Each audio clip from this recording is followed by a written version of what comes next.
20-26 iyun həftəlik bürclər əqrəblərlə davam edirik. Karyeranız, çevrə üzərində, yəni sosial çevrənizdə olan duruşunuz bu həftə çox önəmlidir.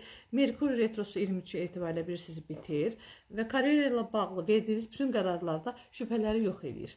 Əslində Günəş Aslan bürcünə keçməsinə bağlı bu həftə keçir bilirsiniz. Professional həyatınızda daha görsənən, daha cazibədar olacaqsınız. Bəli, bu il Yupiterin Aslanda olan seyrinə əsasən baxdıqda da görürük ki, əqrəb və yüksələn əqrəblər həqiqətən də karyera illərdir. Fürsət və şansları dəyərləndirməyi unutmayın. Oxatan və yüksələn oxatanlar uzaq yerlərə getmək, təhsil, hüquqi, məhkəmə, viza söhbətləriniz, xariclə bağlı planlarınız yəni bu həftə göz önündədir. Merkur retrosunun bitməsi ilə bu sahədəki olan tıxanıqlar açılacaq. Bəli, yeni bir təhsil, həqiqətən bir ərazi, bir səfər uyğun olacaq. Ərazi dəyişikliyi mümkündür. Özünüzü bir belə deyim, üst səviyyəyə belə yəni daşıya biləcəksiniz. İşdə də, karyerada da sevgi söhbətlərinizdə biraz geriləmə var. Hər kəs üçün uğurlu, xeyirli olsun. Oğlağa keçməmişdən əvvəl xanımlar, əziz xanımlar, gözəl bir şeylər deyəcəm sizə. Əgər ruhsal olaraq daxili və xarici gücünüzün zəiflədiyini hiss eləmişsinizsə, bir depressiv hallara düşürsünüzsə, bir qədər ruhu belə deyəndə təmizləmək lazımdır. Bunun üçün mütləq şəkildə 051 436 42 82 yəni yazarsınız. Nə üçün? Çünki yağlarımız var, bəli.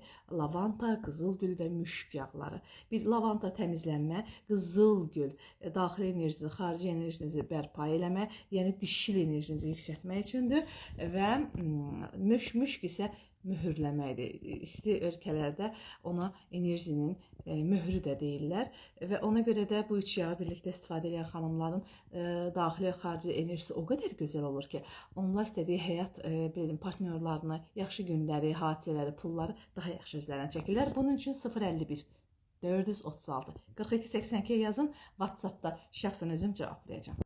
Bəli, oğlaqlar sizin bu həftə əsas diqqətiniz qazanclarınız, borc, kredit və yatırımlarınız olacaq. Merkurinin önə hərəkəti başlayır 23-dən etibarən. Finansal planlarınız həftə içində üzə çıxacaq. Hara yatırım etmək lazımdır, harada nə işlərlə məşğul olmalısınız. Çox asanlıqla bunu düzəldəcəksiniz. Saturn retrosu sizin yönetici planetiniz olduğu üçün öz həyatınızdakı məsuliyyətləri həm gözdən keçirəcəksiniz, həm də hər şeyin fərqindəsiniz. Strategiya ilə bəzi yerlərdə fasilə vermək lazımdır. Bəzi yerlərdə isə bunu necə aktivləşdirmək lazımdır, onu anlayacaqsınız. Bəli, dolçalar və yüksələn dolçalar, münasibətləriniz, birlikdə iş gördüyünüz insanlar. Yəni evinizdə bir növ bir hərəkətlilik var. Qonaqlı, qaralı, gözəl bir həftədəsiz. Partnyorlarınızla, iş gördüyünüz insanlarla münasibətdə həftə sonuna doğru yanlışlıq olan yerləri belə düzəldəcəksiniz. Aslan bürcündəki Günəş, belə deyim, münasibətlərinizdə sizə mən demək yerinə biz deməyi öyrədəcək, balansı qorumağa başlayırsınız. Bu ayın sonundan etibarən də xariclə bağlı səfərlərinizi aktivləşdirə bilərsiniz. Başqalarından, yəni bir çox sizlə uzaqlaşan və sizin söhbətlərinizi belə deyək də anlamayan və sizi pis mənada dəyərləndirməyən insanlar belə artıq sizi görəcəklər və sizin barışıq üçün bir əl uzadacaqlar. Və son bürcümüz balıqdır, balıq və yüksələn balıq. Günlük həyat tərzinizə baxanda daha sakit, daha verimli, daha məhsuldar bir həftədir.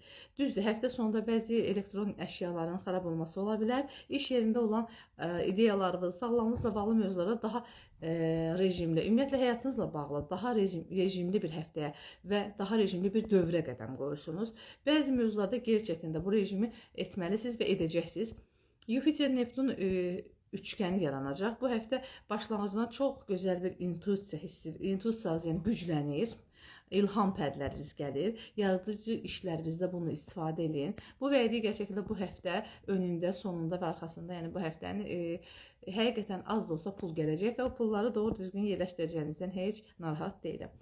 Baxın, ürək və bayrağa toxunmağı unutmayın. Aldım, qəbul etdim, kodlandım yazın. Mütləq əməyə, zəhmətə dəyər vermək üçün, alma vermə balansını qorumaq üçün. Xeyirlilərini qəbul etdim, pislərini kainata ötürdüm sözünü yazın. Xeyirli olsun sizə.